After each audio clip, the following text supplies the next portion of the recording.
no one is trying to rob you of your joy, Linda.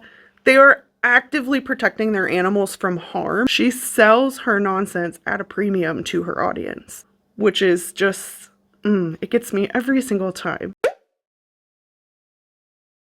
Hey everyone, welcome back to the channel. I am so happy to have you all back here again with me this week for even more internet shenanigans. If you are new here and this is the first time you are seeing my face, welcome.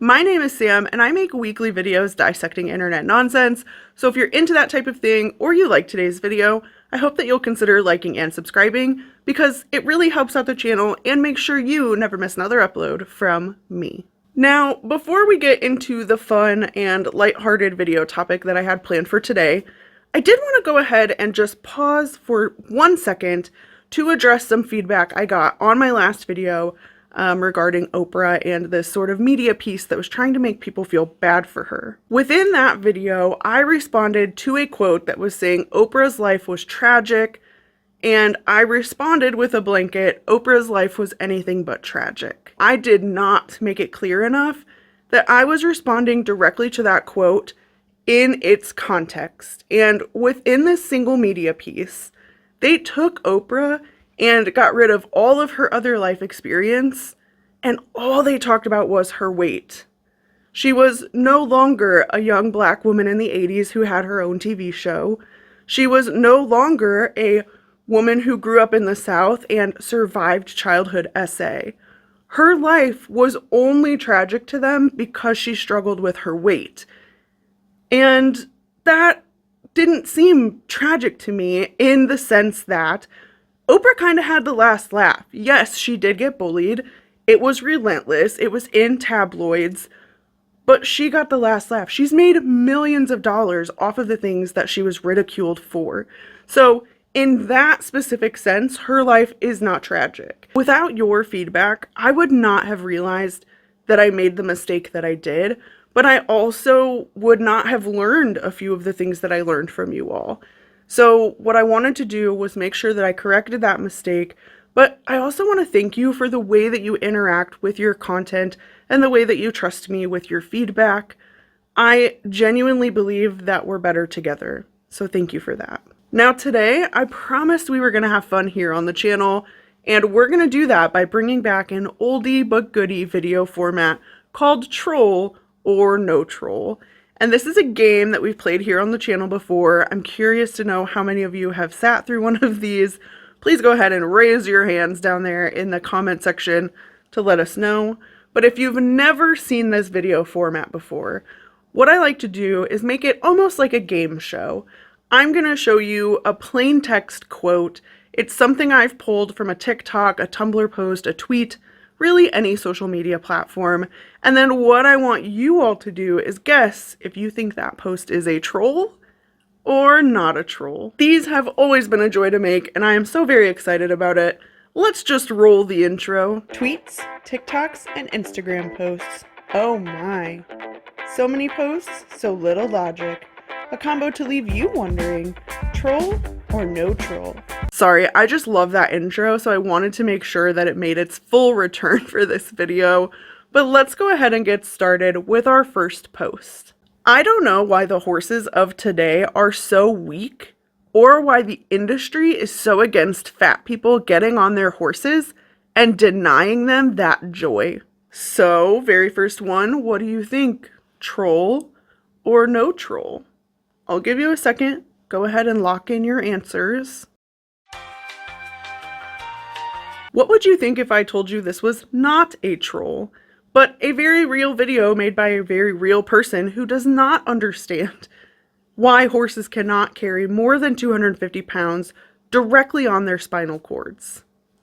Don't believe me? Let's take a look. Let's talk about weight stigma and fat phobia in horseback riding. As a girl from Kentucky, I have always loved horses. I love trail riding. I used to horseback ride at camp.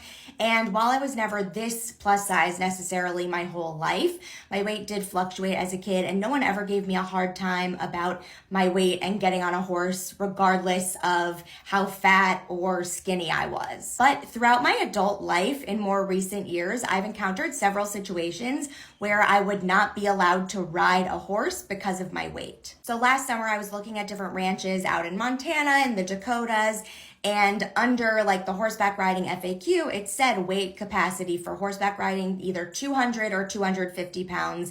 It varied. Now, I don't know how they check that when you get there. I don't know if they're gonna like look at you and say, you look like you weigh more than 250 pounds. Get on a scale, fatso.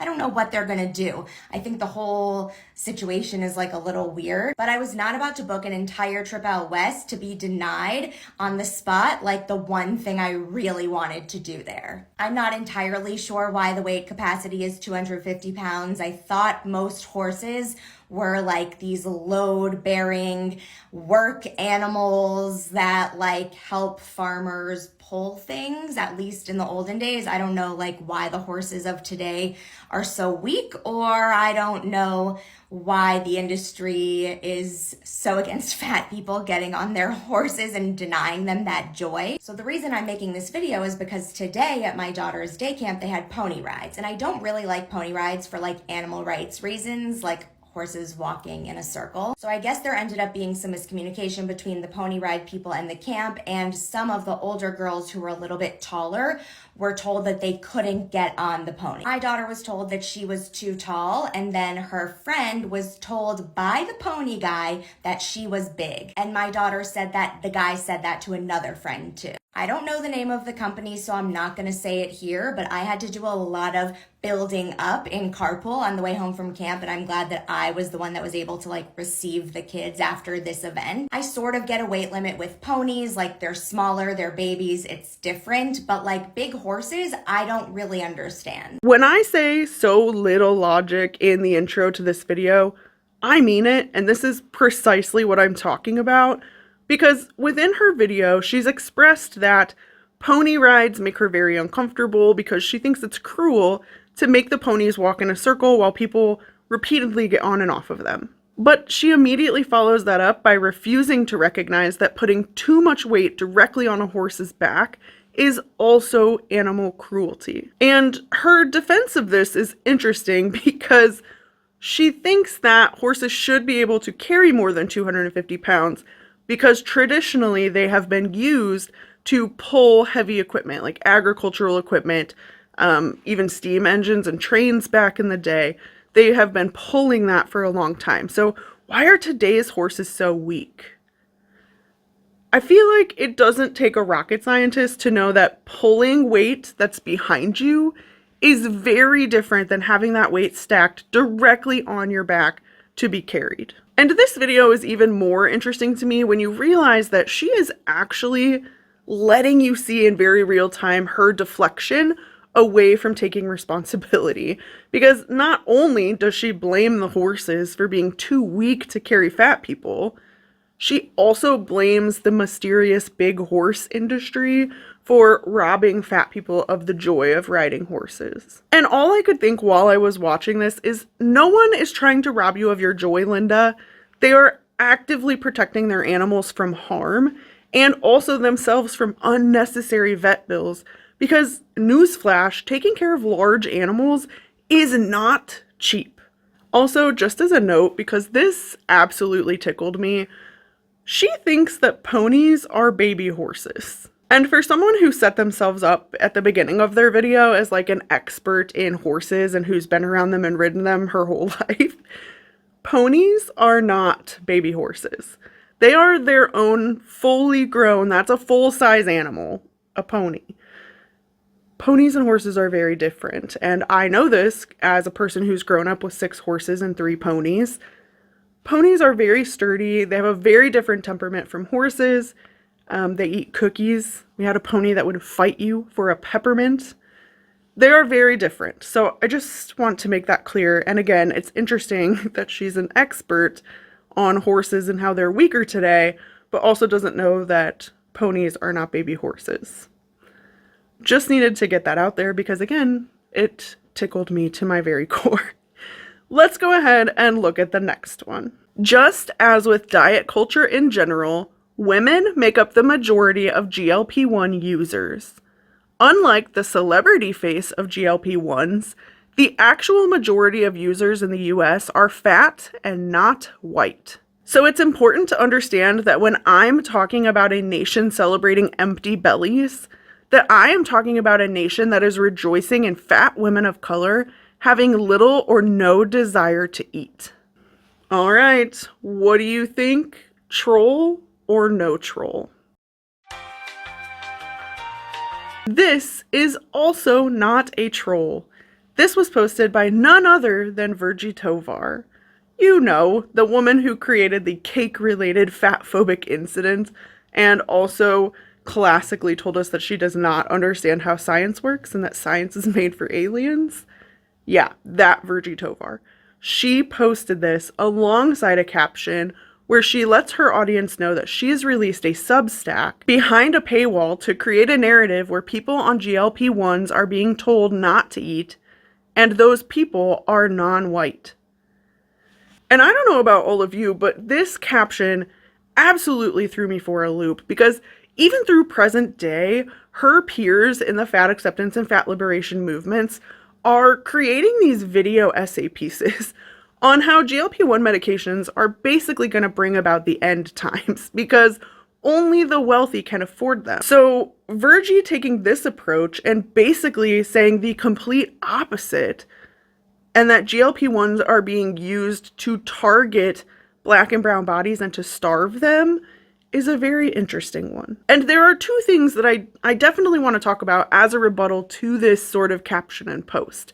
And that is that anytime I've seen a doctor discussing GLP-1s on social media or in any media in general, it is always about how people should be eating and should be talking to their doctors if that urge to eat is very strong.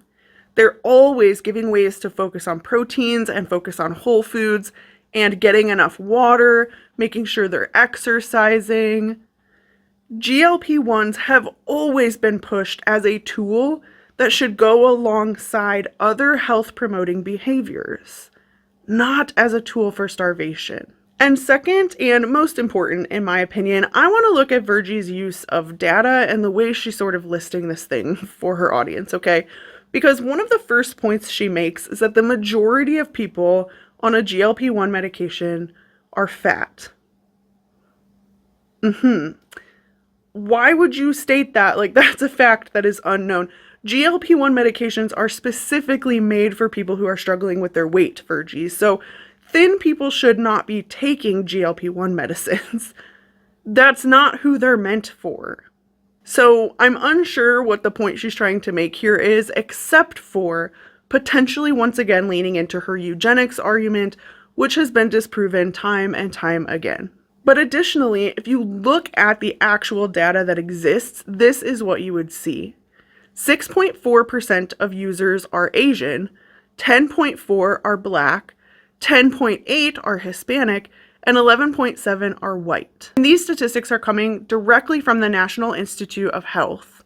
And while Virgie is adding up those non-white groups to make her point, the NIH is actually conducting studies like this to say that there are racial, ethnic, and socioeconomic inequities in the ways that people are receiving this drug. Within the study, they list prior research about Black patients and how it is well documented that they have a disproportionate burden of obesity and cardiovascular disease with higher mortality rates than their peers. It states that this is due to the structural racism that is in place.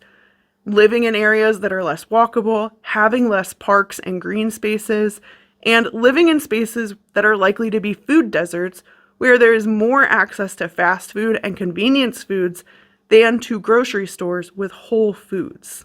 I feel like when you look at it that way, these seem like things that Virgie should be happy that science and medicine are trying to solve.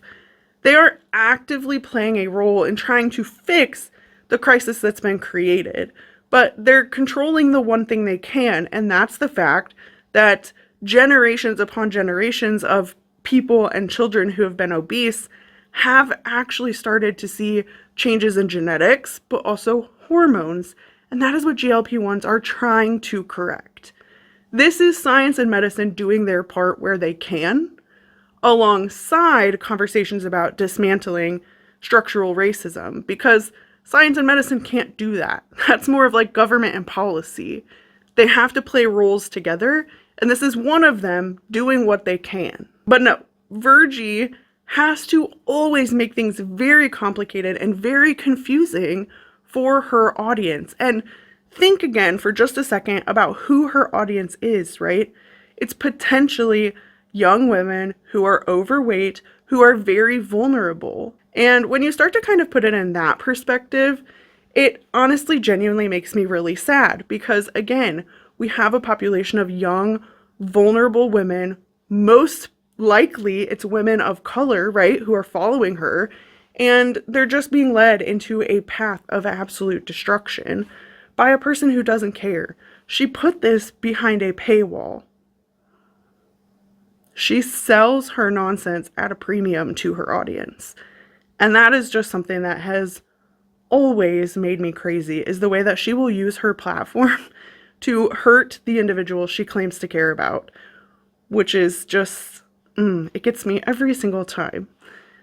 Now, I promised we were going to keep this video a little lighthearted, so I wanted to address all of that nonsense before we go ahead and look at another post. The planet is on fire, and your biggest worry is being fat? Now, this one's just a little tougher, isn't it? Troll or no troll? What do you think? I'm going to give you a second. Go ahead and lock in your answers. You got it. I know you got it.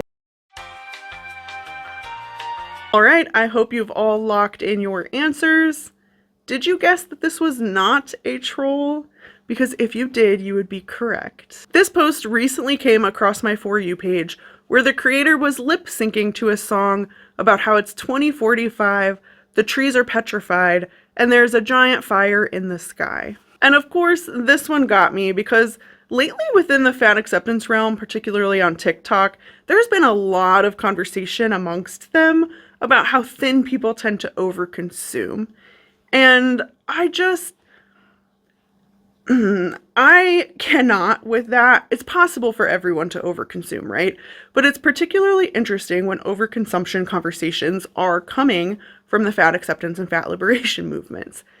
Even if you take food out of the equation completely, because they do not like to talk about that, we have talked on this channel before about the way that small cars are disappearing in the US because our adults are so overweight that they actually cannot fit into a small, like 4-door hatchback car.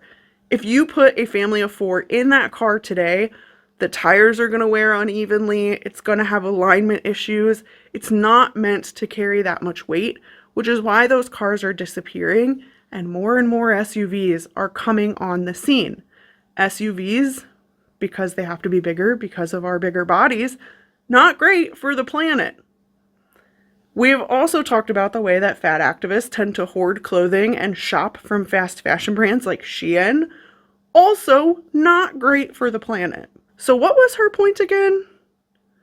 I guess we'll never know. All right, I've got one last post. Let's go ahead and take a look. ChatGPT refuses to depict chubby women. I have begged it to make me fat. All it will do is skinny, skinny, skinny. I am so outraged. Oh, this is a tough one. What do you think? Troll or no troll? Did you get your answer locked in? Okay, good. Did you say that this was not a troll? Because if you did, you would be right once again. This was a post that I stumbled across on the plus size subreddit. And the original poster was just venting their frustrations that ChatGPT would not generate an AI image of a fat woman. This sparked an entire conversation where people were snarkily commenting how you have to love fat-phobic app creators. And when told that it probably had less to do with the creator and more about the available information and data that the machine learning was learning on, they responded, well, I don't know if I believe that since I don't know the creators. But probably the best part of all of the responses was the original poster saying, why doesn't the available data include people with my measurements? You know, we always talk about how self-centered they are, and they literally always tell on themselves. What this conversation did is it sparked another conversation where a graduate student went ahead and shared that this made them want to do some research on whether AI would generate images of fat women. They went ahead and shared some images that they created, sharing that they got them from every other source of AI, but ChatGPT would not create these images of fat women. And this was just interesting to me because I didn't realize that fat people were mad at AI. There were hundreds of comments on these posts of people just being outraged that AI would be so fat phobic. And the reason that that piqued my interest is that actually a lot of people have had the opposite happen, where they ask a genuine question about fat liberation or fat activism, and AI tends to take a more, I hate the phrase PC, but like a PC approach, right? They're using fat activist language because it is online and there's a lot of it online. And so AI does tend to have a little bit of nuance where if you're searching hashtag fat phobia, it tells you that you're not alone and gives you ED call centers to call. I also asked my own ChatGPT as kind of a test to tell me why it was mean to call someone fat. And within its response, it used fat activist language, telling me that calling someone fat could be mean, neutral, or empowering before then breaking that down into different categories. But I think most of all, this post served as a reminder that most fat activist talking points that happen on the internet, specifically TikTok, but also you can see they bleed other places, Tumblr, Reddit. It tends to be a lot of them being very angry at things that they do not have an understanding of. But also, it shows that they're not willing to put in a second of research to find out why it exists the way that it does, nor are they going to do any actual work to try to improve said thing. They would rather just pop online and make a video telling people that they're angry about the weak horses or mad at the fat-phobic computers. Or they do all of it and they sell their ridiculousness to their audience at a premium price. Do you see why things like this, like troll or no troll, are fun, but also kind of necessary? Fat activism and fat liberation has always kind of resided in this place where they are so close to being satire. And it's hard to tell if they genuinely mean what they're saying or if they're trolling. And you would think that that would be problematic and it would make them want to really think about what they're saying and refine what they're saying, but they never do. And just like every other movement, there's always going to be a fresh batch of young people moving into this movement and believing these things that they've heard, and no change will happen. It will all just stay the same. Media literacy is going to continue to be very important, and that is why things like troll or no troll will always be funny, but also necessary. So I hope you enjoyed. Please share your scores with me down below. I'm always genuinely curious to know if you like this, how you did, if you thought it was fun. Please, please, please let me know, because if you did, maybe I'll consider making more of these. It is a really fun video format, and it's one that I just absolutely love. And I feel like in a world of heavy topics, sometimes we just need to make it a little fun. And for all my introverts who participated but maybe don't want to leave your score or your opinion in the comment section, go ahead and leave me a trophy, because y'all are getting participation trophies today, whether you like it or not, okay? Great. Love that for us. As always, thank you all so much for being here with me today. I will see you in the next one. Bye!